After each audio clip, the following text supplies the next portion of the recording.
একটি গভীর বন ছিল। সেই বনের ধারে গাছগাছালি ও ঝোপঝাড়ে ঘেরা একটি পুকুর ছিল। সেই পুকুরে বসবাস করত একটি কচ্ছপ। আর সেই জঙ্গলের মধ্যে বড় একটি গাছের গোড়ার গর্তে বসবাস করত এক বুদ্ধিমান শিয়াল।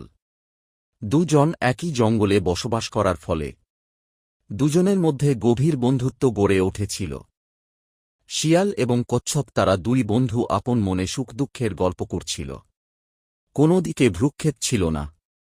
সেই মুহূর্তে জঙ্গল থেকে একটি বাঘ দ্রুত গতিতে ছুটে আসছিল। কোনো কিছু বোঝার আগে আচমকা লাফিয়ে পড়ল সে কচ্ছপের উপর। সেখান থেকে দ্রুত গতিতে শেয়াল পালিয়ে গেল।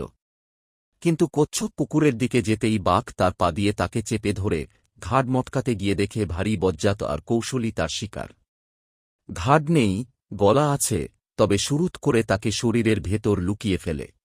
কি করে কচ্ছপ তাকে খাবে, বাঘ তার কোনো কায়দা করতে পারে না। কচ্ছপের পিঠের আবরণ এত শক্ত যে তাতে দাঁত ফোটে না, নখ বসে না। কোন রকমে কিছু করতে না পেরে বাঘ এদিক ওদিক তাকায়, উপায় খোঁজে। শেয়াল তখন আপন ডেরার নিরাপদ আশ্রয় থেকে মুখ বার করে একটু মুচকি হাসে। মামা, তুমি এক নচ্ছার জীবকে ধরেছ। এ জিনিস খেতে ভালো, একেবারে মুরগির মাংসের মতো স্বাদ পাবে। তবে কিনা ওই খোসা নরম করার কায়দাটা না জানলে শত চেষ্টা করেও তুমি খেতে পাবে না। ভাগ্নে, জলদি বলো না, এই জিনিস খাওয়ার কায়দাটি কি? আমার আর তর্স হইছে না।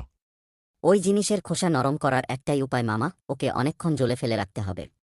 খানিকক্ষণ ভিজলে ওর খোসা নরম হয়ে ভেসে উঠবে, তখন তুমি জল থেকেই তুলে এনে মজা করে খেতে পারবে। সেই মতোই বাঘ কচ্ছপকে ছেড়ে দিল। কচ্ছপ তাড়াতাড়ি জলে ডুবে গেল।